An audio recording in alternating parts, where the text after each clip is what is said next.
আসসালামু আলাইকুম। আলহামদুলিল্লাহ, আমাদের মাশরুম সেন্টারে আমরা যে দ্বিতীয় ব্যাচে ৩০০টা সিলিন্ডার তৈরি করছিলাম, তার মধ্যে আমরা প্রায় ২৭০ পিস আমরা সিলিন্ডার বিক্রি করে দিয়েছি এবং ৩০ পিস নিজেদের চাষ করার জন্য রাখছিলাম।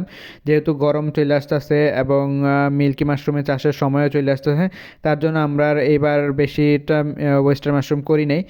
আর আলহামদুলিল্লাহ, আমাদের মাশরুমের সিলিন্ডার সবগুলোতে 100% মাইসিলিয়াম রান করছে এবং কয়েকটাতে দেখতেছি যে পিন হেডও চলে আসছে, যেগুলো থেকে দু এক দিন মধ্যেই মাশরুম বের হবে।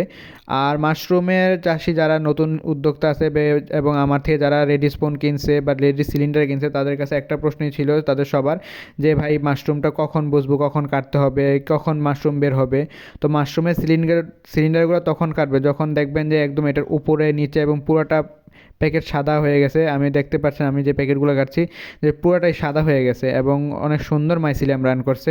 যখন মাইসিলিয়ামে পরিপূর্ণ হবে তখনই প্যাকেটগুলো কাটবেন। মাইসিলিয়াম পরিপূর্ণ হওয়ার আগে যদি প্যাকেট কেটে দেন, তো প্যাকেটগুলো নষ্ট হওয়ার সম্ভাবনা বেশি থাকে। তো আলহামদুলিল্লাহ, আমাদের মাশরুম সেন্টারে যে প্যাকেটগুলো ছিল এগুলোতে মাইসিলিয়াম পূর্ণ হয়েছে, সাথে সাথে কয়েকটাতে দেখতেছি যে পিন হেডও চলে আসছে। তো এখন যদি প্যাকেটগুলো না কেটে দিই তাহলে হচ্ছে কি ফলনের সমস্যা হতে পারে। আর 1.5 কেজি সিলিন্ডারগুলোতে হচ্ছে আপনার সর্বোচ্চ 4 জায়গায় কেটে দিবেন, চারদিক দিয়ে মাশরুম বের হইতে পারে।